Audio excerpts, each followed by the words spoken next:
Capital One's tech team isn't just talking about multi-agentic AI. They already deployed one, Chat Concierge for car shopping. Their tech team built in self-reflection with live API checks to help buyers find a car they love. That's how they stack. That's technology at Capital One.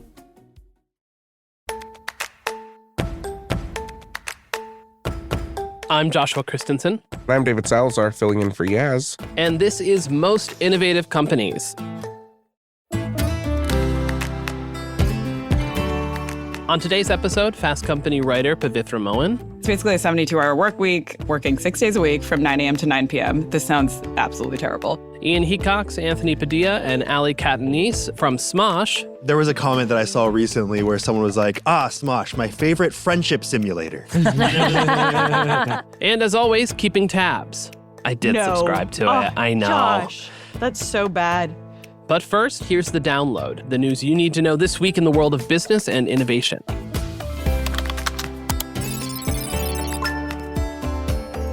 Earlier this week, The Information reported that OpenAI CEO Sam Altman issued an internal memo declaring a code red to improve ChatGPT, urging employees to prioritize it over advertising and even its AI agent Pulse. The memo came as the AI race is getting tighter, with Google Gemini's 650 million user count putting the company within striking distance of ChatGPT's 800 million. What memo would you like to say calling for a code red at Mansueto for the lack of variety of flavors of seltzer in our fridge? Code red. Someone actually drank the orange soda. I'm always tempted to grab an orange soda when we go in our fridge, but I never do. I should live with a little more whimsy. Well, anyway, speaking of AI, we were speaking of AI beforehand. On Monday, it was reported that Apple's AI chief, John Giannandrea, is stepping down this coming spring. Soon after Apple announced Giannandrea's departure, it named a successor, Amar Subramanya, a current Microsoft executive who previously spent 16 years at Google, who we just spoke about a little bit. Subramanya's experience includes most recently working on Google's Gemini Assistant, one of the top competitors to Apple Intelligence. You got ChatGPT, you got Google Gemini, and Apple's like, come on, guys, we can get there. Last week, warehouse club giant Costco filed a lawsuit against the U.S. government related to President Trump's levying of tariffs. If the Supreme Court rejects the validity of Trump's authority to impose tariffs, Costco's lawsuit will guarantee that the retailer recuperates the funds it has already spent on tariffs. Costco joins other companies, including Kawasaki Motors, Revlon, and Bumblebee Foods, in suing the federal government to ensure tariff refunds. Do you have any money on the Kalshi bet of whether Costco will raise the prices of its $1.50 hot dog and a soda combo?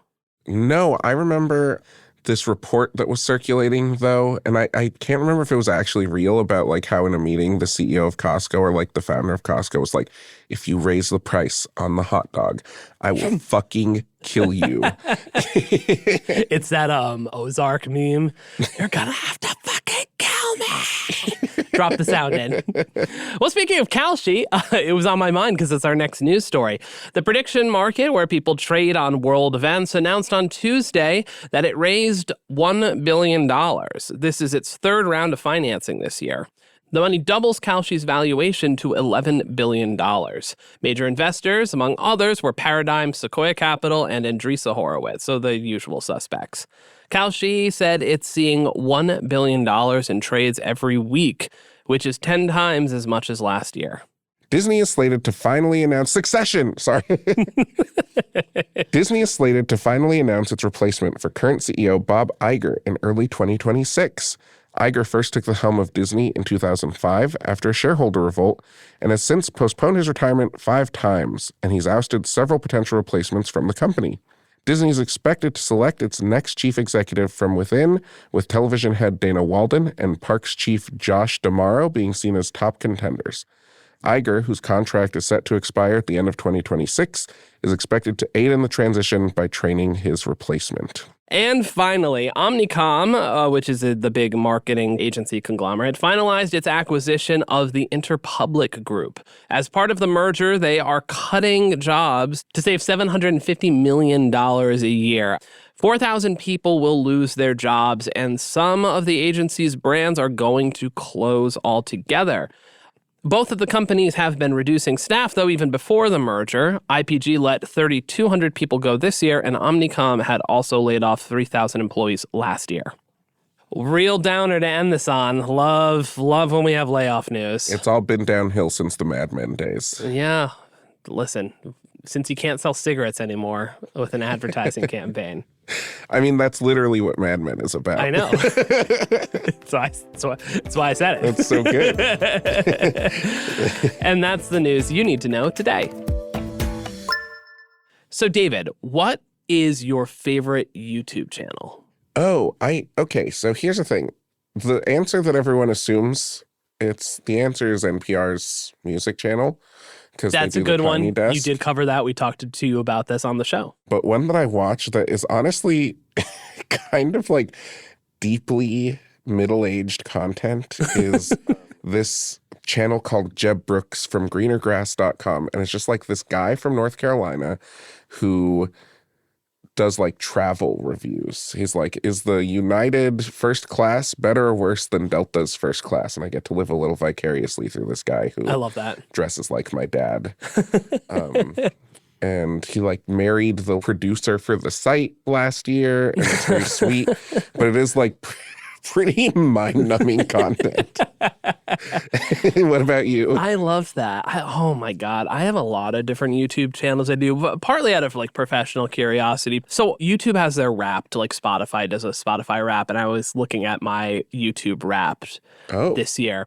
And I watched 72 channels content this year, partly because we covered a lot of YouTube this year, partly because I enjoy watching some YouTube channels, partly because I'm doing a little bit of research in terms of how to build our own YouTube channel and who's doing better. But my number one channel was relaxing music for dogs. Oh, I saw this on your Instagram. You know what? I get it. It's whenever I leave my dogs alone in the crate if I leave to help with their separation anxiety, I put on YouTube relaxing music for dogs. So that is my number one channel on top of the lots of other stuff that I watch and listen to, including one of the channels, well, 5 of the channels that I have watched this past year have been part of Smosh, a media company that we're going to talk about a little bit later. I have an interview with the owners and founders, Ian and Anthony, and their CEO, Ale Catanese. We'll hear that later. But first, we've all heard the way Silicon Valley engineers, how's that for a transition, David? Pretty good. We've all heard the way Silicon Valley engineers have worked over the decades, basically living at their desks, working around the clock, and being proud and excited of it. I did this series on Inc., if you haven't listened to it, listeners, called Computer Freaks, that I executive produced and wrote, where we have lots of reporting about the sights and smells of 60s, 70s, 80s, and 90s era tech offices. Like, you know, it smelled crazy in oh, there. yeah. I mean, people talking about how a certain browser company in the 90s, how their startup office reeked, which is hysterical to me. And now that guy has so much power. Anyways, with the AI arms race in full swing, hustle culture has reached new levels. But there are still some in the Valley who think things can be done differently. Yaz and I talked to Fast Company's Pavithra Mohan about Silicon Valley hustle culture and how one AI startup is rejecting it. Hey, Pavithra, welcome back to the show. Hi, Yas. Thanks for having me. So before we start talking about the company, what are your, and I'll ask this to Josh too, working habits like when it comes to hours? Like, do you work way too much? What does that look like? I mean, I think you're not going to say I work too little on my... Yeah, I'm definitely not going to say that. Yeah. I work so much. No, I think like everyone in media, I'm definitely guilty of working a lot and working after hours, especially if I'm writing. I will say having a baby does force some work-life balance. So things are a little bit different now. So that's something. Do you do the thing, though, where like you maybe have to work a little bit like 8 to 4 and then there's baby stuff and then you're back online after the baby goes to bed? A little bit, but to be honest, I'm too tired right now. So I'm not really able You to are do just it. 1 month. We were just talking before we hit record, 1 month back from maternity leave. So Yes. you're in the thick of it. I'm in the kind of the worst of it, and the sleep has been rough. So it's actually really hard to just log back on after when you're barely sleeping or when your baby starts screaming. So that has forced me to work less, I will say. That makes sense. What about you, Josh? You send me scheduling emails on weekends, but you also send me many TikToks during the day. So, It's a conundrum. Well, like, listen. "Oh, I can't stop working." I'm like, I see this. After my 3 martini lunch, I really don't get much done during the week, so I just send TikToks. No, I think I'm like, we all like work off. It's media, like, so Yeah. I do work a little bit on the weekends and sometimes at night. It's sometimes one of those things like in the afternoons I run out of steam, so I start to like slow down. And then like I usually just have like a moment where I get like anxious around 9 p.m. And I'm like, oh, God, I have these emails. I don't want to wait till tomorrow morning. So I answer some emails before I like completely log off. So it's not great. It's not a great work-life balance. What about you, Yas? Yeah, I think my thing is more if I'm writing or preparing for something, I need people to not bother me. Yeah. So a lot of the time I end up either waking up really early or working late because I just need some time without Teams messages or texts. Yeah, writing's really hard when, You know what I mean? yeah, When you're getting interrupted, it just Yeah. sucks. in general, anyways. It's hard enough as is. But I've never figured that out. I've always had to work a little extra if I'm like writing something that really needs my focus. Yeah, either writing or even like research it. You know, if I'm prepping for like a segment that I anticipate will be really difficult or something, or a bunch of interviews, like I just need some time without people bothering me. So a lot of the time it's working late, not because I'm like a crazy workaholic. It's just like the nature of our jobs. But I will say being remote has really helped with that because I don't have people bothering me in the office. That's great. You can literally just like hit do not disturb, because I think that's like the problem I face. If I don't hit do not disturb on my email, it's not that I'm getting emailed for a bunch of stuff I need. I'm just CC'd on a lot of things. Yeah, exactly. Which I think we all are. Like, it's a CC culture. I'm like a crazy inbox zero person. That's the other issue. So I like, I wish I could be that person. Oh, I am so not that. I am. I'm like pretty crazy about it. That's impressive. I don't even want to say how many unread emails Me I neither. have in my notifications right now. Me neither. It would destroy my psyche. I will say when you come back from mat leave, you should delete everything. Do not try to go through all your emails. Oh, yeah. At that point. I actually think there's a solid chance, like, I don't plan on working, but that I will just keep checking my emails because I like the idea of having like thousands of emails to read just seems so terrible to me. Like, I would rather just have 30 minutes a day where I go through and delete stuff. You know what I I mean? say don't read them, but I understand. Yeah. I do it on vacation. Like, if I'm really trying to take a day off, I will still be like, okay, 20 minutes, check your inbox. Yeah, I guess it depends on the vacation. Sometimes, like, if it's like sort of like a staycation sort of thing, like I need to get other stuff done, I'm taking week offs, I am checking email, which is bad. But You know what? You're the only person I know who does like staycations. I gotta be honest. You're like, I'm gonna just hang out in my apartment. I'm like, what? no, Honestly. it's just like I gotta take time off. So okay, Never so do that. here's the thing: when sometimes I take PTO, sometimes it is for legitimately like going away and doing things. Other times it's just because like I need to take PTO, and I usually coordinate it around a time that like I can help out my wife. My wife runs a theater company, and I can help out at the theater. So that's sometimes how like I coordinate things. And during those times, I'm, answering emails. But sometimes it's just like, oh, I have all this PTO. I should take it. And there's no other reason to do it. And I'm just bad about planning, actually traveling and doing stuff like that. I think you're scared of traveling abroad, but you won't admit it. And that's No, okay. I do want to go. I'm scared of the. No, I'm not scared of traveling abroad. I'm scared of the hit to my bank account that traveling abroad will take. Lies. You can definitely find deals. Sure. Again, that takes time and energy. Let's talk about the topic at hand and not Josh's fear of traveling abroad. I'm not that he won't afraid of admit. traveling abroad. So, Pavithra, you wrote a piece about Silicon Valley's obsession with the 996 schedule and how the AI startup Linear is rejecting it. But before we get into Linear, what the hell is the 996 schedule? Why is Silicon Valley obsessed with it? Why do I keep seeing people on Twitter being like, look at my amazing setup? It's like them in a broom cupboard on a cot with their laptop. It's bleak. So it's essentially borrowed from China's work culture, although actually they have since stated that it is illegal to work this way. That has not stopped companies from doing it. Yeah, I was going to say, who is that stopping? Yes, it hasn't stopped anyone, but it's basically a 72-hour work week, working 6 days a week from 9 a.m. to 9 p.m. This sounds absolutely terrible. But this schedule has just kind of started to take over Silicon Valley, at least insofar as like AI startups and other companies that are really trying to kind of keep up with AI hype. And I think we've always seen a version of this culture, right? Like there was always this idea of the tech worker sleeping under their desk. Yeah. Somebody like Elon Musk has talked about this for years. I think during the dot-com boom, it was a huge thing. But I feel like since then, a lot of companies tried to kind of shift to a more healthy working style and tried to attract people. They also did the weird, like, say Google was like, we want you to have a work-life balance. Yes. Also, we've made our Stay at campus work. so that you never have to leave. Totally.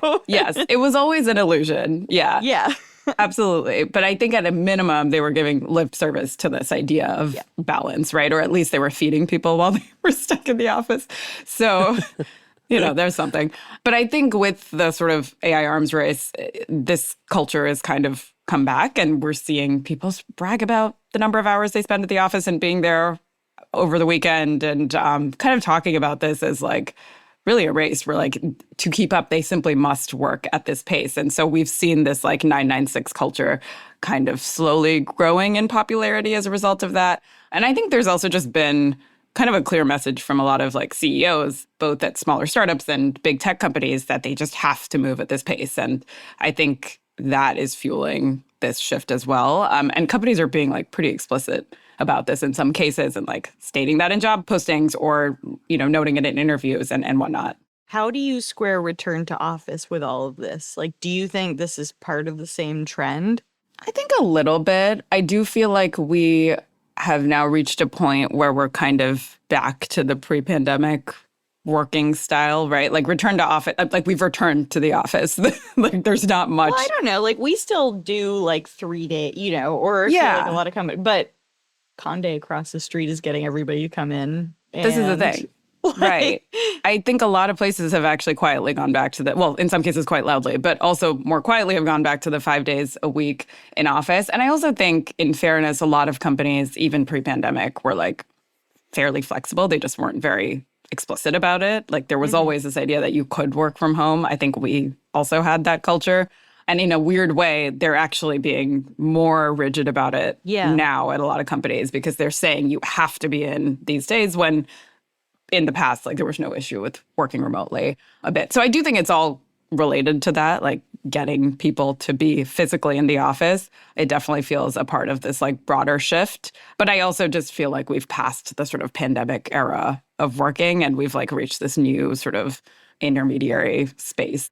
Well, I guess what I'm curious about is, do you see all of these AI startups asking people to come into the office and work and sleep there? Or is it more like you can work and sleep in your home? Yeah, I think we are seeing this return to the like in-office work, at least at some of these AI startups. There've been several reports on this of these founders that are just like chained to their desks and physically in the office. So it's not just sort of working from home. And again, I think that's where it reminds me of like the culture we once saw with the PayPal mafia and with all of these founders who were just sort of in an office, like, or garage, as the case may be. But it's so funny to me because, like, the one thing we've learned is Elon Musk incredibly distracted all the time. Oh, yes. Absolutely. I'm like, dude, maybe that's why you're working. All you want, but 72 hours like a week. you're on Twitter constantly. Yep.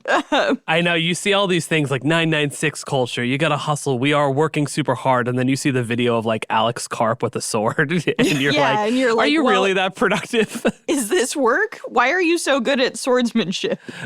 Yes, absolutely. Hours of practice. Right. But tell me about this AI startup Linear. Before we talk about why it rejects this culture, what does it do? What is the founder's vision when it comes to a work week? Tell me all about that. Yeah, so Linear is an AI-powered like project management and product development tool. It was founded in 2019. So also sort of interesting is that they decided to be remote first before everybody went remote. And again, I think that was true, right? Like we did see companies doing that even before everybody was working remotely, just because a lot of times people want flexibility. And so in this case, Kari Saarinen, who's the CEO of Linear, he wanted to not be tied to Silicon Valley for the foreseeable future. He sounds Finnish. They have a better concept of work-life balance, Yes, too. they do. I was going to say that's certainly part of it, I'm sure. But he also had worked in Silicon Valley for a while. Like he had been at Airbnb and Coinbase. And I think he just didn't want to be forced to be there for the next, 10, 20 years while he was building this company. And so part of it was that his founders felt similarly, that they didn't want to be tied to this place. And so they kind of just started out being remote because it worked better for them. And I think as a result, they've built a company that's really like meant to be remote. And like they've been thinking about how to build that culture from the very beginning. And he's pretty explicitly said like he does not want to work the way these startups are working now. And I think it's quite a stark contrast to the way that a lot of other companies are operating at the moment.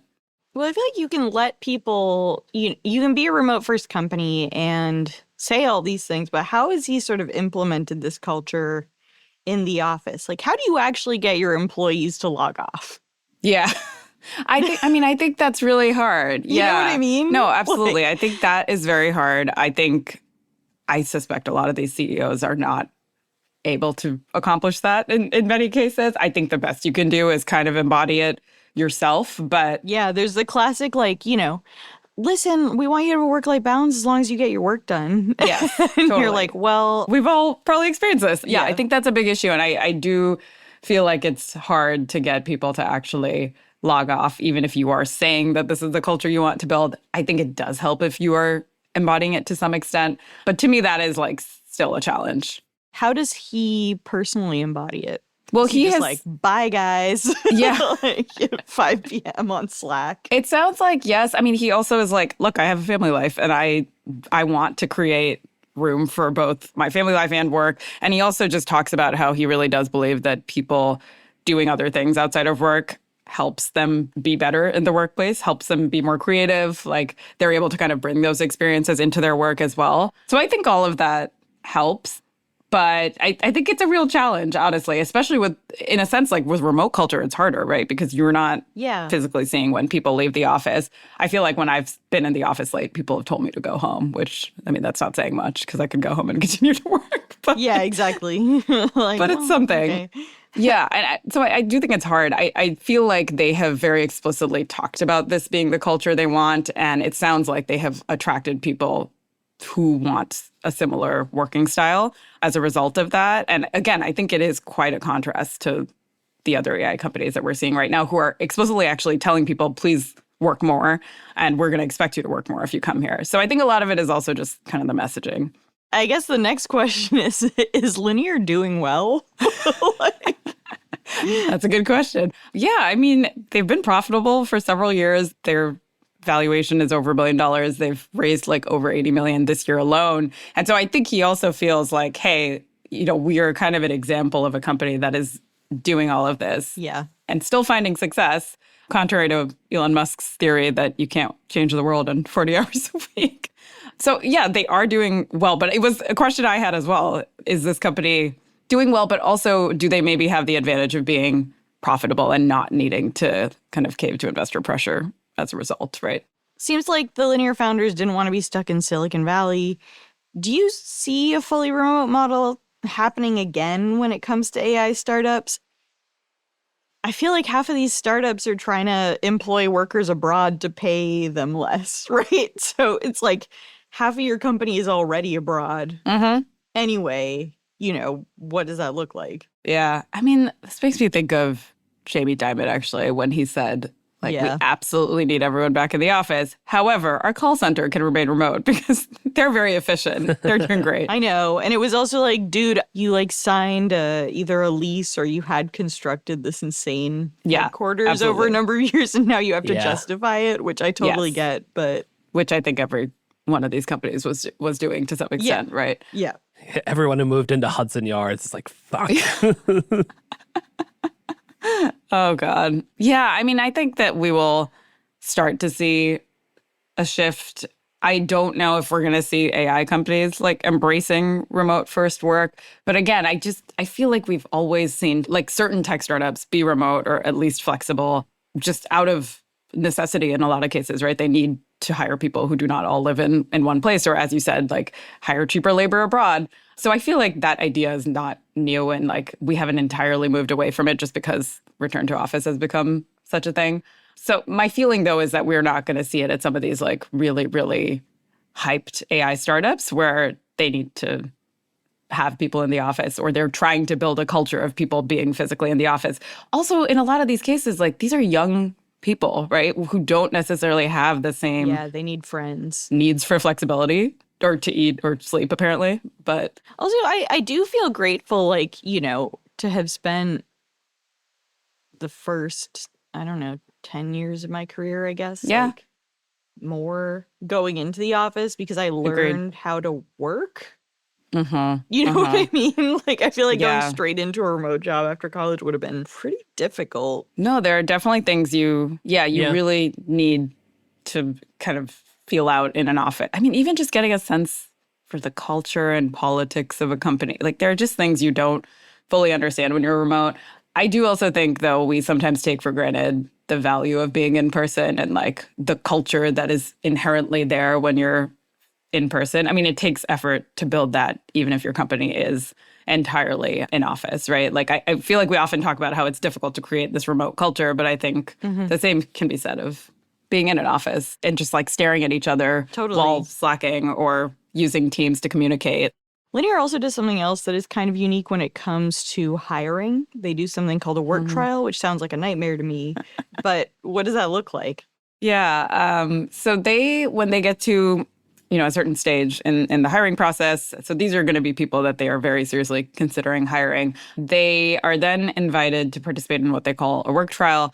And that's usually like a period of 2 to 5 days when these candidates are expected to work on a real project alongside people at the company. And this just gives them a feel for what the culture is like there, but also allows Linear to see, like, would this person be a good fit? And this is, of course... Oh, that's not even that innovative. We do that shit all the time. I was going to say it sounded like an edit test when I heard it. An edit test or, like, do a day on the news shift and see how it goes. Yeah. When I used to work in restaurants, they used to make you do like a trail shift where it's basically like, hey, work for free, waiting tables or bartending for Horrible. us. Oh, man. It's the worst. This is so bad.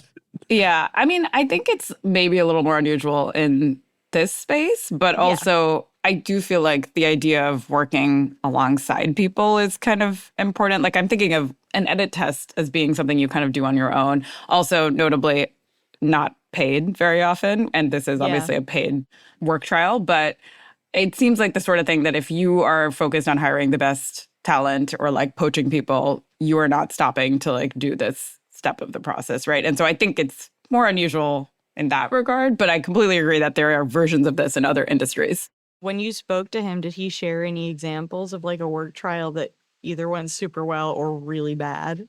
Nothing that went really badly, but he did say there were people who like opt out of it altogether, which again, I'm not surprised to hear. So, I mean, I feel like if you're especially like an AI engineer, you have so many job opportunities open to you that it's like, why would I do this weird thing? Yes, absolutely. So he said there are cases where people have just decided against it. And he was like, that was good because we realized it was probably not going to be a match. And then in other cases where someone chose to work at Linear because of the work trial and their experience during it. So, a more positive experience. But, I had that exact question, which is like, if you are competing for talent, why would you do this? Yeah. And I think his response to that is just, well, if it is actually a good fit, like they'll be happy to go through this and they'll actually maybe come out of it feeling like, oh, this is the kind of place I want to work. And the other thing he mentioned is just like the engineers at Linear do get a lot more autonomy than they might at another company. And so they're actually looking for people who don't want to just be told what to do. And I imagine that's probably a selling point for some people and probably not for others. Although it seems like some other places do it, right? I'm looking at this list. It's like Automatic does it, Coinbase does it. Yeah, that do seem to do something similar. And I think also, in fairness, there are a lot of companies that just have like really complicated hiring processes already who are not going to add something like this on. But like, you know, that probably gives you a feel for the company.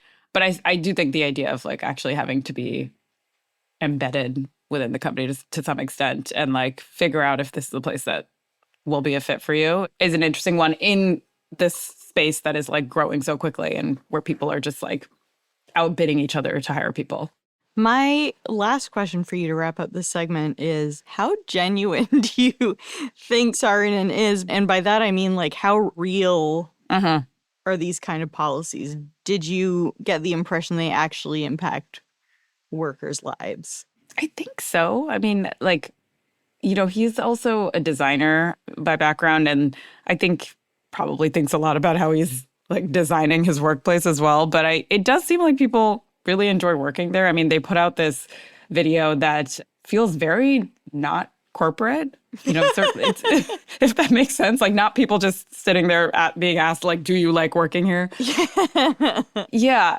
I mean, of course, it's still a bit promotional, but I think it does feel like people seem to enjoy working there. And I think that for somebody who's like in this space, but does not want to work at a company that is expecting them to like kill themselves, or they just can't do that. Like they have other commitments that won't allow them to work in that way. It's probably appealing to be at a place like this that is really open about their culture and talking about, you know, building a remote first and sort of work-life balance friendly culture. But yeah, I got the sense that he was pretty genuine about it, but I also absolutely share your skepticism that this is much easier said than done. I don't feel like super strongly either way. I just feel like this was something, I feel like the sentiments that he's expressing were so prevalent during the pandemic. Yeah. And we just saw everybody like retcon. Yes. What the events.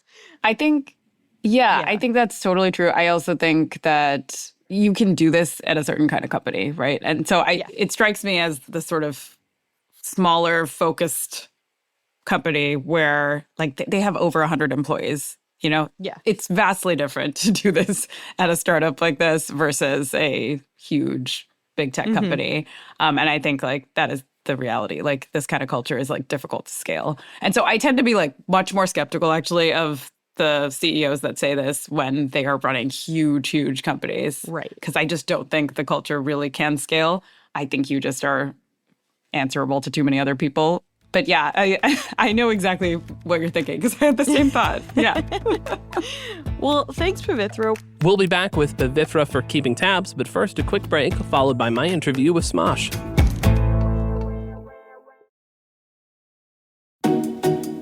Capital One's tech team isn't just talking about multi-agentic AI. They already deployed one. It's called Chat Concierge, and it's simplifying car shopping.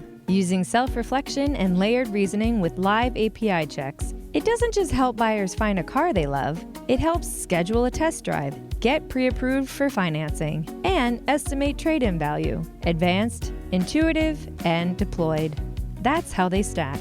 That's technology at Capital One.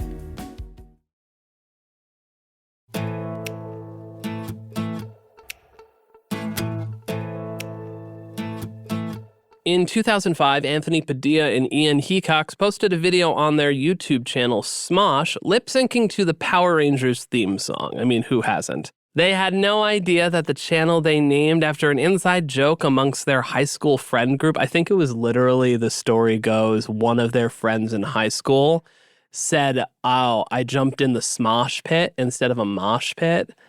And it just became a running joke. Anyways, that became the name of their channel. But they didn't know that this would turn into a production company creating hundreds of videos a year with over 50 million subscribers across 5 channels. couple of weeks ago, I visited their studio on the 20th anniversary of that first video that launched the company and talked with Ian, Anthony, and Smosh CEO Ale Catanese about their evolution, the state of the creator economy, and some pretty big news they had to share about Smosh's future. Here's our conversation. Ale, Ian, Anthony, thanks so much for coming on Most Innovative Companies and welcoming me to your studio. Yeah, thank you for having us. Thank you. Yeah, welcome to this is kind of known as our try not to laugh stage. Yeah. It's weird to be here not having water, trying to hold water in my mouth while people try to make me laugh. So You can hold water in your mouth if you want to. Okay. If we all just put some water in our mouth right now and see how long we can Spit it all over the microphone. Yeah. Ruin your expensive equipment. Fast Company really are a forward-looking publication. We like to focus on the future, but I would be remiss if I didn't start by going back 20 years, literally from today of when we're recording. Was this scheduled on purpose to be our 20-year anniversary? You'd have to ask your PR. It honestly That's just kind of worked timing. out that I'm super happy that we got this timing here because it's pretty cool. But I went back and I watched your very first video that you uploaded, which is 1 minute. 1 minute and 13 seconds. Ooh, long video, of man. the two of you basically lip syncing to the Power Rangers theme song. Yeah. Which is very charming and very endearing. But looking back 20 years ago to that video, does it compute in your brains that this is now a multi-million-dollar, dozens of employees business built around what was essentially a joke name, right? Yeah, it was really, we just made it to make each other laugh. It was a webcam we made it with a webcam that I borrowed from my dad, and I was kind of showing Ian this thing, and I downloaded the Power Rangers theme song. And we were like, whoa, we could capture ourselves on this cam. I was like, it sounds so ancient now to be just like how the technology was new to us. And we were like, whoa, look at this. And it was just like, we were just like having a good time together. It is crazy. Yeah, I mean, there was definitely no intention to turn what we were doing in those early days into a business because there's no such thing as turning a digital content group into a business. That didn't exist. There was no way to make money then. No, I mean, YouTube was literally just a few months old at that point. Right. Yeah, exactly. And, we were just about to go into college, not majoring in media or anything like that. I think we're looking to maybe getting into like more of like a business sort of thing. I had no idea what I was doing. I was just taking general ed courses and hoping I'd figure it out as I, took those classes. So yeah, there was no intention to be in this business at all. But what's really cool is looking back, I feel like, spoiler alert, when Ian and I bought the company back. We'll get into those details soon. But working with Ali, the three of us went back to those early videos and saw that really the core of what made Smosh so special at that time was the friendship element of it. So while we're a company that wants to make people laugh, we really wanted to hone in on that comedy rooted in friendship element that started it all. Ali, when did you first come across Smosh content? Do you remember? Yeah, well, I was working at Maker Studios from about 2010 until 2016. So early days, they were known as like the most subscribed YouTube channel at the time when I was working with a lot of their friends and collaborators. And funny enough, I think it was 2014 when you guys passed the baton to PewDiePie. I was like a coordinator in the hotel room who brought the props for them. Because I was working with Maker and we were repping Felix at the time. And I remember getting the text, like, we need you to bring these props to this room. And I remember seeing the guys and being like, oh, yeah, those are the Smosh guys. Like, that's so cool. How many years later now working with them. Yeah, I know. That's I just hope it's crazy. like one of those classic Hollywood moments where Ian and Anthony were like, you. CEO. Yeah. I don't think that Unfortunately, it didn't work out that way. Who is this loser? Get her out of this hotel room right now. Yeah, they did scream at me. They were like, get out. Yeah, well, we played good cop, bad cop. So I was like, she's amazing. And then we had an argument about that. I doubt they even like saw me in the room. I was one of the background people who like was just like delivering something and then like running out. But I just remember every time I had a moment, it was at VidCon. Every time there was a VidCon, there was always a moment where I was like, I just know I'm going to remember this, right? Yeah. And I remember watching them film, you guys passing the baton to Felix and being like, I just know I'm going to remember this and like this is going to be important somehow. And there's been a bunch of moments like that. Yeah. But yeah, it's really serendipitous that we ended up where we are today. Yeah. Mm-hmm. Staying back, you talked about Anne just starting to put videos online to make each other laugh, to just try out this thing. When did you first start to think of Smosh as a business versus just this thing two friends were doing? I think the viewership came first. And so we were like, okay, there's now people that are returning to watch whatever we put out. And there was a demand where they were like, they're like, make more. Yeah, We're like, what? Well, there were only like 4 people making stuff on the internet at that point. Yeah, the bar was definitely much lower. Well, I mean, you had Newgrounds and you had the Flash animation stuff. There was plenty of, there was other E-Bombs World, all of that Yeah, stuff. and we consumed all of that content. Yeah. So that's what inspired us to, even have that inkling of an idea of like, well, what if we created something, but instead of it being Flash animation, it's on video. Yeah. And that was that crazy time. And I think I was working this part-time job at Chuck E. Cheese and I was going to college. Yeah, that's part of the lore. That is part of the lore. He was actually the mascot too. Yeah, I was Chucky. Is this the Freddy Fazbear lore background? Yeah. It's based on Ian's life. And Anthony was doing like freelance web design. And I think we kind of like realized that we couldn't do all these things. Yeah. And if we could find a way to have this be our job, that would make everything easier in terms of like being able to create content more consistently. Yeah. Because at that time, consistent on YouTube was like posting one video every 3 weeks or something. Yeah. And I much prefer the idea of making silly videos over being kicked in the shin by 5-year-olds in a mouse outfit. So it was very attractive to me. But I think what allowed us to start thinking about it as a business was we got this deal from this company called Live Universe, I think was like the company's name. I don't know. It was called Live Video. Yeah, I remember that. Livevideo.com. It was a YouTube competitor. Yeah. And they said, hey, put your videos on our website 2 weeks in advance. Like they get like a 2-week window of exclusivity. Right. And then you could post on YouTube later. And they gave us like a consistent kind of like amount of money. It wasn't a bunch, but it was our first like real like amount of money. Yeah. And we kind of saw it and we said, great. We saw the future in YouTube. We didn't quite see the future in this thing. So we held to our contract. We posted on it, but we promoted it whenever it went on YouTube. Yeah. We put it on there. And then when it came time to put it on YouTube, we were like, go check out the video, new video on YouTube. Go check it out. And then about a year later, YouTube then asked us to be a part of the partnership program. Yeah. We were one of the first 10 channels to be monetized.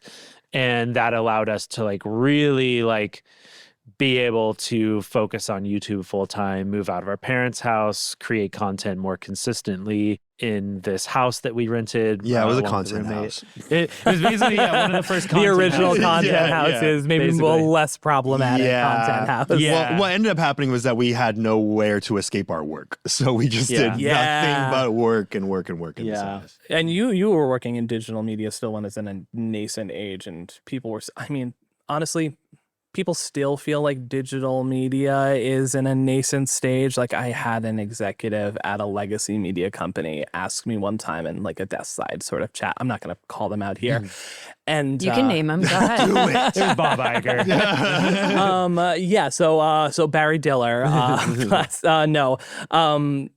and was like, hey, is this podcast thing going to stick around? Yeah. The year was 2021. And I was like, I don't know what to tell you at this point. But anyways, digital media still took a while and is still trying to legitimize itself. Have you seen that evolution firsthand? Over the past It's been or so? my career. The span of my career has been first acknowledging myself how this is an industry and that I wanted to be a part of it and that I felt that like gut instinct of like, this is going somewhere, and then making a career out of it. And part of my career has been trying to convince other people like studio execs or brands or whoever in the industry, no, this is real and it's powerful and it's bigger and better, or it's going to be bigger and better than what you're traditionally used to at this point. Yeah.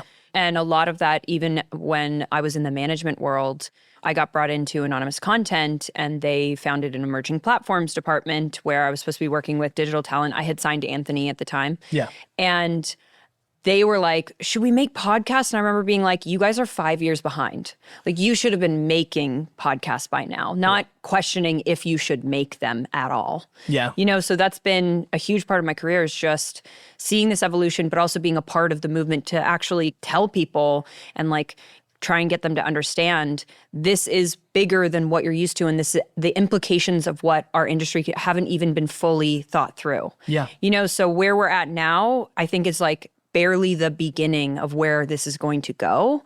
And like, we can't even dream up the things that we're going to end up doing in 10 years with the way that the industry grows and booms so quickly. So you go through these beginning years, your channel blows up. I'm going to fast forward through a lot of things right now. You sell Smosh to Defy Media. You're with Defy Media for a while. You've talked a lot about this. You leave the channel. Defy collapses. Mythical, Rhett and Link pick you up. And then a little over 2 years ago now, 2.5 years ago, you buy back the channel. I actually want to start with you, Ale, on this question. As a relative outsider, you were obviously working with Anthony at the time. What was the mission from day one, buying back Smosh and coming in and taking this over, you stepping in as CEO? Yeah, so as a team, we had aligned on our, newer mission statement. And when I started, I got the programming team together and just really focused on like, what is the tone and voice of each channel? What is the thesis through which we make any content? Why? How do we delineate between each channel, right? And so there was a little bit of cleanup, but it was really getting the team together and saying, like, this is a team effort. Like, this is from you guys more than it's from me. Yeah. So at that time, I felt very familiar and obviously very much a fan of Smosh, but I didn't feel like I could come in and start dictating to them what they were already so good at and why and how they do it. I wanted to both give them the agency to refresh that tone and voice, but also give me a chance to learn from them of what it is that they utilize in order to think through and ideate and develop content on the channel. Yeah. So it was an exercise like in trust, but also in education of how and why are we doing what we're doing and how are we differentiating, and then reinvigorating the passion and excitement behind that. And so it was a little bit of cutting red tape and then utilizing our mission statement of comedy rooted in friendship. Yeah. So we ended up ending shows that felt like there was still that like punishment or, anything where our talent felt like this isn't exciting or this doesn't make me feel good to be on set today. So we really leaned into the things where there was camaraderie, where there was passion, where there was excitement. And we leaned away from and slowly started to stop down things where we or our talent weren't excited about it, or we didn't have somebody on the programming team who was like, I'm spearheading this, I'm leading the creative vision. So every single show we have now has at least one, if not two people on our programming team who feel ownership and passion over it and move it forward. And so we create and develop from that lens now. Anthony, you were gone for 6 years, coming back in. So I kind of same question. What was your priority? More like personally, less as from just the business angle and the nuts and bolts. Yeah. Much like what Ali was saying, like I wanted to come in and observe what was working. I had a lot of thoughts coming in just as a viewer. I became a fan of the content myself, but there were a lot of notes that I had. I was like, this could be refined. I feel like we could hone in on this. I feel like people maybe aren't as excited about this show as this show. And the thing I did not want to do was come in and say it all needs to be this way and everything's changing. Yeah. Because there was so much there that was working, and it was cool coming in and like learning the behind the scenes process with Ian. And, he's explaining to me, we have this week is a shoot week, then this week is a week where the production is writing and curating and putting together what we'll be shooting the next week. Like just learning about this whole process and the way that the team works. I felt like I had to come in and learn that. People say that I speed ran being in every single show when I first, when we first announced that Ian and I bought Smosh back and then I was joining again. I speed ran. I was in every single show for the most part. And it was really interesting for me to appear on the cast side of it and learn how the production unfolded like while I was in it. And then, once that speed run was over, I was able to zoom out and use what I learned from that and look at it from a little bit more of the behind the scenes look and help refine everything. Yeah. So what I really wanted to do was refine what was working really well and kind of shift away from things that weren't working that well. And then what we ended up with was just incredible content that was all working really well, and we were able to just hone in on what was so good about it. I think you two have been like remarkably open about things that have maybe not aged well on the platform, or that you're just kind of like, yeah, this is something that happened. And it's not like we've really grown and we're going to sit down on this couch and explain how we've grown as a brand. You're just kind of like, hey, Courtney, you want to do a song on Smosh Summer Games where you make fun of how someone put my toes in their mouth? Yeah. Do that, and it cuts to you and you're just kind of like, yeah, that's what it is. I mean, how do you come to terms with that sort of evolution? You have 20 years of material on your site, not all of which you're going to be necessarily proud of.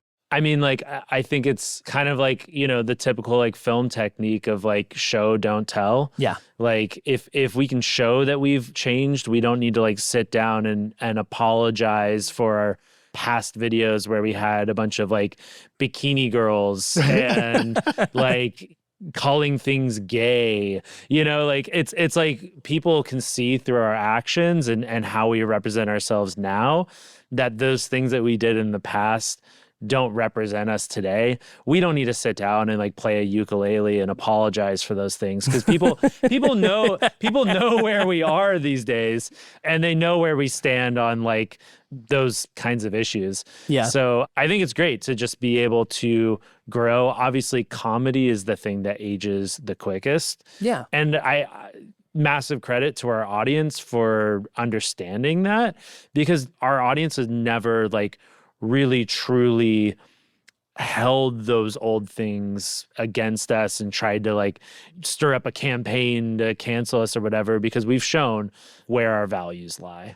But for us, I think we were really committed to honoring the voices of our cast and being able to platform and grow the voices, right? So like they've said, we have a little bit more diversity now, and we continue to want to seek out that diversity, not just in our cast members, but also in the POVs and voices that we are creating our content. So even on our programming team, or when we look at writers, and in the future as we build out these teams, and having that kind of cast and diversity, both on the employee side and the cast side, is what keeps us growing and fresh and relevant even today. Yeah. Yeah, and I think that plays into our comedy rooted in friendship mission, because it's about the dynamics of the friends. And I think what's so cool is like, there was a comment that I saw recently where someone was like, Smosh, my favorite friendship simulator. And, it was like, and then people were commenting parasocial. Yeah, a little bit. Like people were commenting like, oh, POV, hanging out with friends. And it's like, that's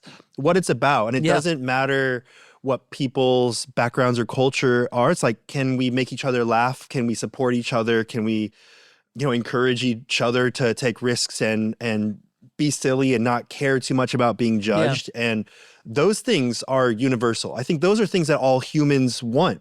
Yeah. And I mean, yes, from a creative standpoint, that makes a ton of sense. But even just as a pure like business approach, your audience is pretty wide at this point. You've been around for 20 years. You have probably a group of fans that are your ages, and you also have this new group of fans who might be more, more aligned with some of your newer cast members, who are younger, who are Gen Zers, maybe even some like Gen Alphas getting in there. It seems like that mission statement of friendship, comedy rooted in friendship, is not just a guiding principle for you artistically, but also to serve an audience that has different needs at different points in their lives. Yeah, and I think it's also cool that we have cast members who are in their late 30s. We have cast members who are in their mid 20s, and I think there's so much rhetoric about like this generation versus this generation, and it's almost like pitting each, like there's no common ground. But it's really cool. There's some audience members who will relate to certain cast members, and others will relate to others, and you can see these examples of healthy dynamics of people of all different backgrounds and ages getting along with each other, and again making each other laugh. I think it just keeps going back to that. And I think that's why we can continue to grow our audience so well, whether that's, Gen Alpha coming in or even older people now starting to discover that they like to have YouTube on their TV and they can find a home in Smosh as well. So we talked a little bit about YouTube as a platform already. It's impossible not to talk about them. Literally, their growth and that has been parallel with yours. Both 20-year-old companies at this point, started obviously slightly after, although Smosh.com started before YouTube, but we don't need to necessarily get into that. There's lore there, but we don't need to get into it. Not necessarily part of the business conversation. Sure. Nilay Patel from The Verge has a running joke that a YouTuber gets their wings when they make a video complaining about YouTube on YouTube. Oh, yeah. And I think ultimately the friction point comes down to creators don't control the distribution platform. YouTube does. And it's understandable to be frustrated with that. Also, YouTube's a business that wants to make money. And that's something that you're going to have to deal with. If YouTube sees more profit in live streams or content around events like the Grammys or a football game, they're going to push that in the same way that they may push YouTube Shorts. How do you manage that relationship with YouTube? And there are, maybe this comes down to a type of content you want to make that the algorithm just doesn't prioritize anymore. How do you deal with that? And it'll start from a creative standpoint, and then maybe, Ali, we can talk about that from a revenue standpoint. Yeah. Yeah. I mean, I feel like one thing we discovered pretty quickly was that YouTube was rewarding longer and longer content. Yeah. A big part of that is people are watching more YouTube on their TV. A part of that is that YouTube now will kind of hold your place, and when you open the app again, it says continue watching, so people want something longer that they could put on. In the early days of YouTube, it was very engaged content. It was like 3 minutes max, and you were very engaged the whole time. Ian and I would sprinkle references every second, it was like you are so engaged. And now the content type, what YouTube is pushing, has changed a lot. And I mean, I think it's actually worked out really well for us. Yeah. I think also, there's a lot of YouTubers that make some sort of complaining video about it.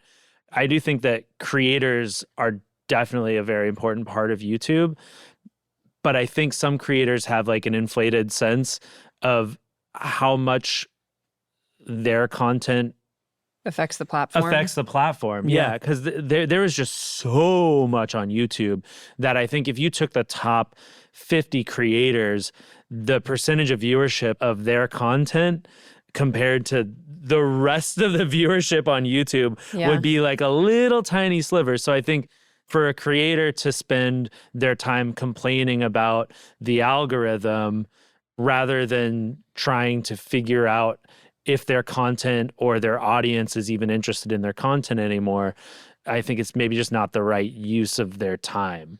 Yeah. To complain about it, because YouTube isn't going to bend over backwards for 5 creators. Yeah, Not to mention, people forget YouTube is also a search engine.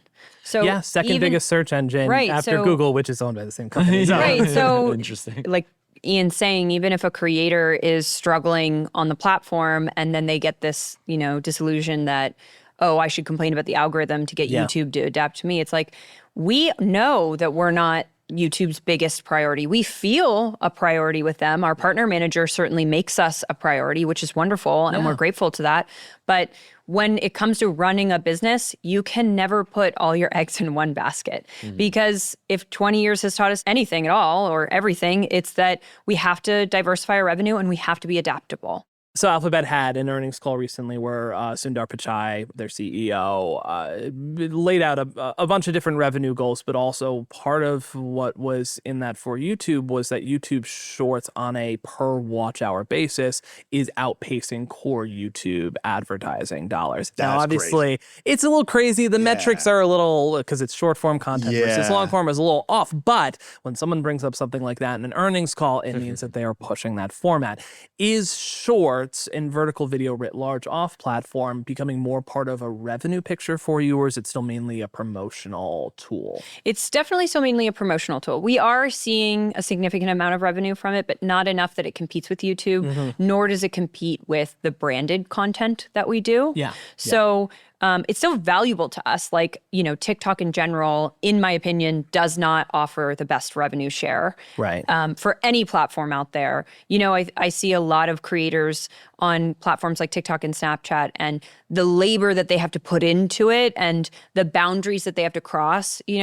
I think here at Smosh, our talent, especially Anthony and Ian, want that privacy. They don't want to be posting their daily lives every single day, all the time, 100 snaps a day. I mean, I would watch Get Ready With Me content with all of you. Sure, yeah. Well, in another life. It would be interesting, trust me. Yeah, but we value that work-life balance in everything that we do with everyone. So to us, what the traditional creator might do when they're sharing their lives is not something that we embrace. However, platforms like TikTok and Snapchat's rev share programs are set up to favor those types of creators and encourage those types of creators to continue posting. This is why you see TikTok creators post so many pieces of content on a daily or weekly basis. Yeah. And what else can you post if not your room or your get ready with me or your speed clean or, you're unpacking, you're packing, you're doing this, you're doing that, my nighttime routine, blah, blah, blah. Yeah. Right? Because it's just right there and you're one person. That makes a lot of sense. However, it's not sustainable. All of those creators hit a point where they burn out. And we are committed to creating sustainable practices and processes that allow us not only to not have to cross those lines of privacy, but also make sure that we're not burning out our employees or our cast so we can honor work-life balance. At 5:50 every single day, our automated Slack message goes out. We are closing the office in 10 minutes. You should be prepared to leave at 6 o'clock. And we have company rules that say, do not Slack or message or call or try and contact somebody after hours. If your business was not finished that day, you will have to pick up at 9 a.m. the next day. So you can send an email, don't expect a response, right? Yeah. And to me, it's really important to honor that because that's what keeps people passionate about working here. And that also means that we'll continue to thrive and grow our content in those practices and processes for an audience that understands, acknowledges that, and respects it, and therefore loves it. Yeah, that makes a lot of sense. I want to transition into, you have a pretty big announcement. I'm going to say to our audio-only audience, who I'm looking into a camera and you can't see me. If you're listening to this on audio, I highly encourage you to go to our YouTube page and watch us on video because you're going to want to see what we're going to talk about next. So we're going to take a quick break and then be right back. All right, we're back into it. And first, I want to let the three of you, or the two of you, make an announcement of what's next for Smosh in 2026. Yeah. Take it away, Ian. Sure. Or just one of you. Just one of you will do it. At the same time. Simultaneously, yeah. So when Anthony and Ale came back, we were about 32 employees. Today, we're at about 70 full-time employees. So we have outgrown our current space. So yeah, we're announcing that we are moving to a new studio. So we're currently building that out. Ali's being very specific about how it's going to look. So if you don't like how it looks, you can blame her. They love how it looks, so you can blame them too. No, I'm stoked. Well, what's the overview? What's the specs of the new space we're moving into? And I should say we're in your current studio now, about 17,000 square Correct. feet. Yes. 2 sound stages, office, prop storage, production spaces. It's a big campus already. Campus may not be the right word. I'm not sure. We're getting closer to campus eventually. You're getting closer to but we're not quite campus there yet. territory, Maybe but the this is a big next space. one. This is a Yeah. big space. So, give Yeah. me a little overview about what this new space is. So the new space is about 32,000 square feet. There's 2 floors of office space, which is huge for us because we are out of office space over here and definitely bubbling over with props and wardrobe and set deck and you name it. Yeah. The way I like to explain it is we physically just could not launch another show or take on a new project, no matter how much we loved it, no matter how much we care, in this building currently. So in this new building, it's both going to allow us to expand what we're doing content-wise, but also more appropriately house the employees that we do have and create a little bit more of a structured environment. So in this new building, it's really important to us to balance the structure with the startup vibe that we still feel we have today. Yeah. There's a lot of new processes that we put in place. We don't feel this need to elevate ourselves to this like corporate structure, where there's a lot more red tape and there's a lot more rules. We do have a lot of guidelines, but we love that a lot of the things we have and processes we have in place here are very fluid. So we adapt with what we need to, but it still creates the structure that is necessary in order for people to be very clear on what the goals are, how to get there, and how to do it in appropriate ways. Yeah. So while we still have like clearance checks and, sometimes we need the occasional legal approval on things, I don't know what we shoot most weeks because I don't need to know what we're shooting most weeks. Yeah. They have a sandbox in which they play in. And, on the business side, I stay out of the creative decisions. They do know to bring me things if it's like, hey, is this going to get us in trouble for any reason? But otherwise, every once in a while, I like to be able to make the time to be like, what are we shooting this week? And can I be on set for it? And sometimes it's just a really lovely surprise that we have some really fun stuff going on. So we want to honor that. And then this building allows us to create more space and communal areas where we can celebrate what we do, but also be professional and feel a little bit more polished. Yeah. We've got some renderings in front of us, which you guys haven't seen before, actually. So, Ali, tell us what we're looking at here. So we work with a couple different people. So S3 is our contractor. Studio 440 is our architect who also was designing our stages in partnership with Cassie Vance, our production designer. Yeah. And Studio Kita is the design firm that came on to design the actual communal spaces for us. So everything from conference rooms and offices to what we're going to have now, which is a talent lounge, which we're very excited about. Currently, our talent lounge is a makeshift corner room where it's like where a garage was. Yeah. And we put down like a rug and some couches and a lamp. Yeah. You made it nice. So we like to create a little green room area, both for talent to be able to get away and have a little privacy during a very hectic day, but also for when we have external guests come in. So this talent lounge allows us to have a communal space for all of our talent, whether they're guests or cast members, to hang, be prepared for the day, but also creates the space where this is a communal space. Mm-hmm. There are other spaces that we've created for them where they're going to get their privacy. We're going to have better, more professional hair and makeup rooms with proper setups. So it won't feel makeshift anymore. It'll be dedicated space that's done in a very professional and state-of-the-art way. But this one, we were really excited to show you guys because this is probably one of the most beautiful, but also reminiscent of our comedy rooted in friendship, creating a communal space intentional for talent to have that place to relax, but also be together. Yeah. So the expectation coming into this room is, hey, I'm going to be on set, but before I'm on set, we have a space where we can talk, we can collaborate, we can catch up, or we can say, hey, do you want to rehearse the scene today? Or do you want to talk about what we're trying to accomplish with this video we're about to shoot? Mm-hmm. And there is this door right here enters directly onto the stages. So our production team has a little bit easier time pulling them on. Yeah. I think that was one of the major focuses for this is just working out a better flow for production and talent, getting talent to the stages, production knowing exactly where the talent is. I mean, we love our cast, but sometimes it is herding cats. Yeah. It's comedians, it's actors, it's, So creating a space for them to feel comfortable in and to congregate in, I think was really important. We'll have a private room if there's maybe a celebrity coming in that wants a little more privacy. We can have a room specifically proper for them. Green room. Proper. With a closing door. Not a weird little makeshift Not a little curtain. A shower curtain almost. Yeah. So we wanted to level up the space and bring a level of professionality, but also we wanted to feel fun and embody that element of creativity and working together as a team. Right now, a lot of our lights are big kind of fluorescent overhead lights, and we wanted a lot more soft lighting and stuff that feels more comfortable and again, you're hanging out with your friends, not at someone's house, but you're hanging out with your friends in a professional environment. Well, this is a big architects and office designers. There's been a trend, particularly since the pandemic, about bringing a living room feel into the office in a way and finding that balance in a design aesthetic. So I feel like that's even more important when you're talking about getting people in a space where they can be creative and funny and feel like they are building chemistry with the people that they're working with. Yeah, and I think like also color wise, I think, you know, we want it to be somewhere comfortable. Yeah.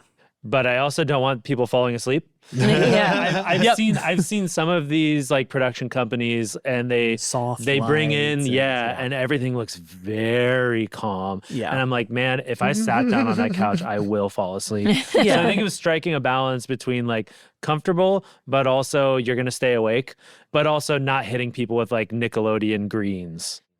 Yeah, we wanted to feel grown up and mature, but in a way that still honors the comedy, the internet of it all. So I think like we brought color in very intentionally, and Studio Kita obviously did an excellent job. Yeah. So there's a lot of practical use of the space, as well as, sorry, hold on, I think it's over here. So you'll see here, we still are reutilizing the shut up sign. Yeah. So, and then they did a really good job of creating our logo in like an intentional space. Like having the mirror there is really important to us. And then you'll see over here, we have all the like wardrobe for the day, whether that's they want to put, a talent want to put away their personal things and have a little cubby underneath, or if we want to set them up with, hey, here's the costumes that you're going to be wearing today. And so they're easily accessible. And then over here, it becomes both like visually beautiful, but also honoring all the awards that we've received. Yeah. So this is a display that is multi-purpose. The team at Studio Kita showed me this and I was like obsessed immediately. That's cool. That's amazing. I do want to get to these Sure, next renderings, which are of an office space. An office. We're not sure which one yet. I do. Well, I joked with that. Ali, that office looks pretty nice. This is a really nice. Really cool. This is a really nice. It's a really office cool space. This is where all the office. money went. This is an office for somebody who works really hard. I joked with Ali earlier. I was like, I want to end the interview by asking who gets the biggest office, and I think there's actually a pretty good answer to this. I think it might be Nate. No, Nate and I's office is the same size. Same size. Yeah. Okay, all right. Fuck Nate. No, he's the most important of all of us because he runs people and culture, which means he runs HR, which means he deals with all the complaints. Yeah. So we need a nice, comfortable room for Nate. Yeah. A nice stress relieving room for Nate. Yeah. But Ali actually explained to me earlier kind of your philosophy around your office or lack of office in the new space and how you're approaching that in terms of being a part of the cast and crew in a different way, which I think is fairly unique for owners of a company. Mm-hmm. Yeah, I mean, I think that before Ali joined, it was more important for me to be here on a daily basis and like take on this kind of like day-to-day leadership role. I think that now that has changed. I feel like I can be closer to talent rather than be this kind of figure in the office day in, day out. That allows me to be more creative, take back some time for myself, and just be a happier person in general. Because I think, before Ali and Anthony came on, I felt this need that I had to be at the office every single day. Yeah. First one in, last one out. And I didn't necessarily have anything to do sometimes. Like sometimes I just sit in my office and be like, well, what am I doing here? But I guess I need to be here to be like, because that's what a leader does or whatever. Yeah. And I was pretty unhappy. So I think that in this new office, we talked about running out of space here. We're almost out of space in this new office. I know. And so we were looking at the office spaces, and I was like, no, like give my office up to somebody else. Yeah. Like somebody else needs that more than I do. Somebody that's going to be there every single day, that will need to have private conversations. If I come in and need to have a private conversation with somebody, I'll book a conference room. Or he'll kick me out of my office. I'm definitely It's the gonna nicest one. I'm gonna sleep on your couch. That looks pretty nice. That's okay. I accept that. That's fine. Yeah, and even at this point, I don't have an office here. Immediately when we bought back the company, I was like, I don't think I need an office. I'm here a lot, but not every single day. Right. And when I am here, I'm hanging out with the cast in the talent lounge or, in one of our meetings. And I feel like I always have a space to be. And then there's enough communal spaces if I do need to sit down and get some work done that are peaceful enough. I just don't think that me having an office would necessarily provide a lot to me or anyone. And like Ian said, there's there's a lot of people that need offices. Yeah. So it doesn't need to But be we in or do out. have a dedicated talent office separate from the talent lounge that will have a desk for them as well as the rest of our full-time cast. Yeah. And I think that, like they were saying, like goes back to giving them the time to be cast members. Right. You know, I think Anthony and Ian do a really good job of balancing the two. And more often than not, they're seen as owners and, you know, managers in the office, but giving them this communal space with the talent in the lounge area as well as the desk space in the talent office gives them back that connection with talent of camaraderie there, because Yeah. I think it's important for everybody to remember, like, they are artists too. And that was one of the things that we discussed when we started and they asked me to be CEO was Ian very like humbly acknowledged he didn't want to have to bear a lot of the burden of the business and the management thereof. Yeah. I still run most things that I do by them and with them in terms of our mission statement, our company goals. There's not really decisions I'm making that they're not aware of in some way, shape, or form. Right. But it's because we're aligned and we have that trust between us that they can let me go run the business in the ways that I need to.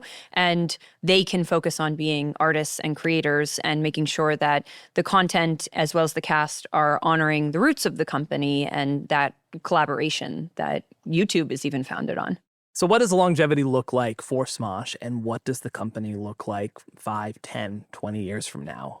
Yeah, guys, what does it look like 5, 10, 20 years from now? I mean, that obviously is an impossible thing to answer because you have to stay malleable. You have to keep up with the times. We can't be the curmudgeons that are like, 3-minute sketches need to come back. You know, we can't be trapped in that mentality. But I think it's really about continuing to hone in on what we do best, the comedy rooted in friendship element. You'll probably start to see more faces on camera. There'll be more people working behind the scenes. Really, we want to create an environment where people either in front of camera or behind camera get to live out some of those dreams that Ian and I got to experience in the early days.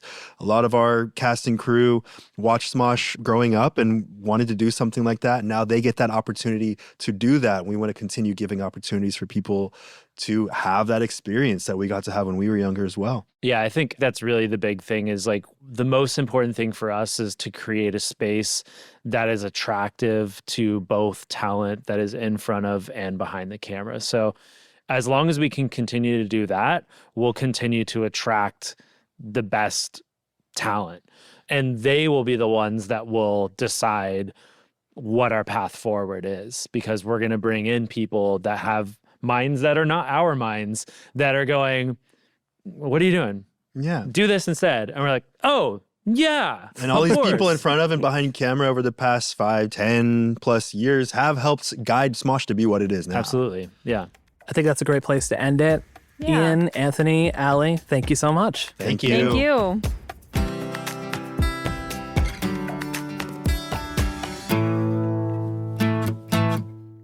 Okay, we are back with Pavithra, and it's time to wrap up the show with Keeping Tabs.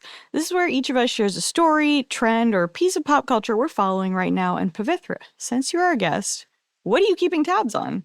So like many people, I have been keeping tabs on Dancing with the Stars this season, which I have Yay. never seen in my life.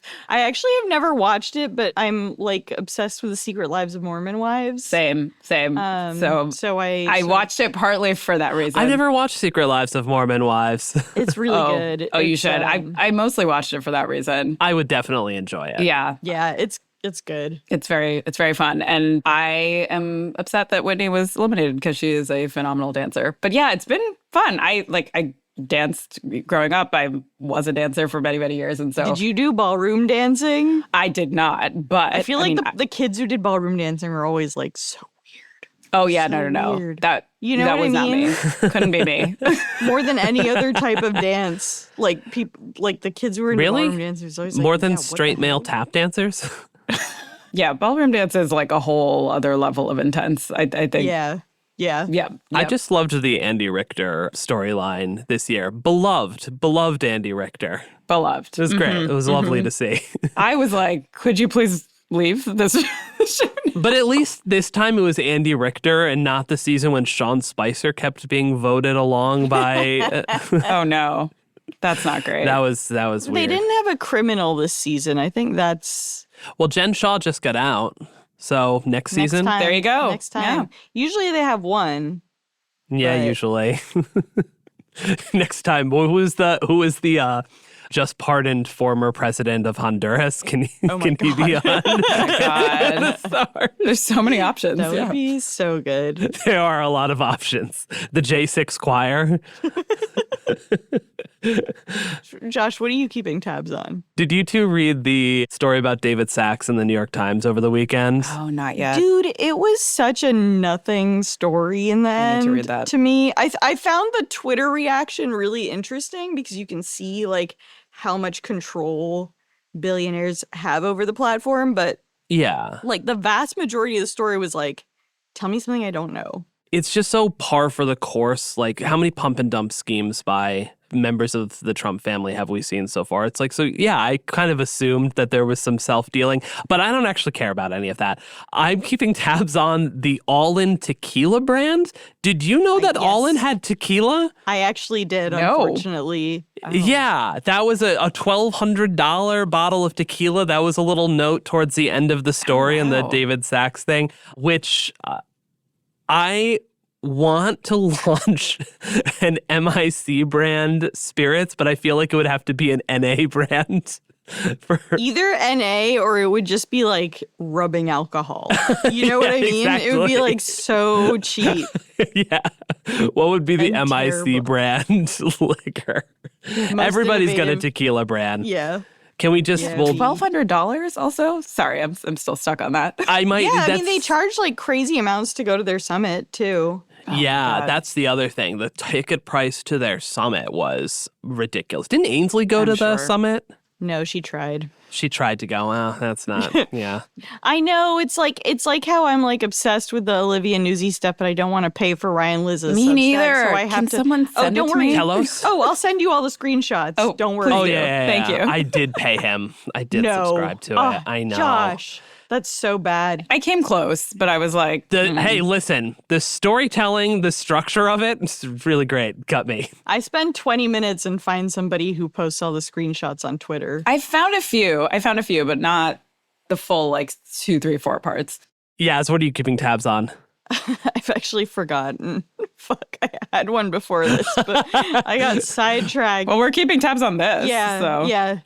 We got derailed by Telos. Mm-hmm. The fact that it's called Telos is just amazing. I don't know. I don't know what that means. I'm not sure. Incredible The thing stuff. I'm really curious about is I think his newsletter is now the 38th most popular on Substack.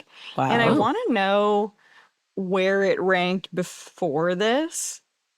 You know? Yeah. Like I Yeah. want to know what that jump looked like. I honestly very curious. didn't know it existed before this. Did not know he had a Substack. No, not at all. But he's had a really Yeah. fruitful year, apparently, according to part Well, 1. Yeah. But also, what's he going to publish once his story is? He's going to be publishing part 19 soon, you know, just to keep reading. He can just do a chapter by chapter breakdown of American Canto, which is just the best name for a novel, Incredible stuff. memoir, whatever it is. Isn't it a thinly fictionalized? Is it fictionalized? Is it It's like actually? a roman à clef. Oh, yes. You know what I mean? Yeah. Oh, I couldn't tell how much it was actually fictionalized, though. I mean, I don't think there was that much fictionalized, but it is technically a work of fiction. Technically. Yeah. coming to Quinn Erotica, American Canto. I think today is the pub date. Is it? Wow. Did I try and get a galley? Yes, I fucking did. And they ignored that email. Oh, yeah. Today does seem to be the pub date. But Yep. I draw the line at paying for any of this. Yeah, I'm not gonna pay for that. How jealous do you think Ned Fulmer is about the attention Ryan Liss is getting? Ned Fulmer just needed a more exciting mistress. That's a real issue here. That's true. We Everyone fucks their coworker. Like, just find something better. we find out that Ned Fulmer had an affair with RFK Jr. Just Kamala Harris, yeah. with Kamala Harris. We did it, Ned. Oh, my God. Anyways, do you have a keeping tabs, or are we just going to keep I think that can Telos be as my yours? keeping tabs. All right, that say. works for me. Perfect. Miserable keeping tabs. Oh, I God. sent this tweet When to will it Max end? because we were talking about it, and it was like, somebody said, "Don't tell us nothing else about that long-faced woman this week. We're on holiday." Oh my God. And tagged Ryan Lizza, Oh my God. which is really good. Oh, I mean, it's great. Ugh. Wow. Oh my God. If you have a friend or a loved one that you're looking for a gift for the holidays No. coming up, a subscription to Telos or a copy of American Canto. Oh my God. And that's it for Most Innovative Companies. Pavithra, thank you for joining us. Happy to be here.